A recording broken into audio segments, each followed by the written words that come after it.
Jaz se ponavadi na nek način opazujem redno, no, tudi zato, ker toliko delam. In v primeru, ko se nabere preveč, se pač zavestno upočasnim. Se mi zdi, da tudi ravno to, kar je rekel Martin, je problem, ker ponavadi tisti, ki pol na koncu stopi na mino, je ravno nekdo, ki si je to najmanj zaslužil. Mogoče smo cel dan nekako še brzdamo ta stres z sodelavci, pa priješ domov, pa prije, ne vem, nek otrok, nekdo, ki te je iskreno vesel, družinski član, in si tako, kaj, pusti me, jaz sem ne rabim pauzo, ko te je prvič videl, pa nič ni narobe naredil, ne, samo tebi se je prekipelo, zato je tekom dneva fajn večkrat ta ventil malo odpreti, no, če ti rata.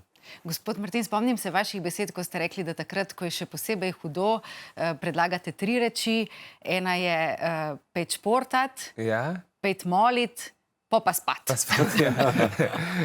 Ja, in to je res nuca. Res, no, tudi Davida spremlja, ne, tudi vidim, gre na to naravo, pa golov, vse to, a ne. Vsak dan čelo. Pa na kolo, ne, to je tudi vajna skupna ljubezen. Ja. Gotov počitek. Da se človek malo naspi, počije. Takrat, ko spiš, ne moraš več slabo narediti. Slabo spiš.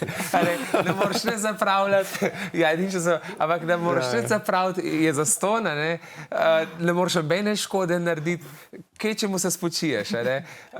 Tako da, kdor spi, ne greši.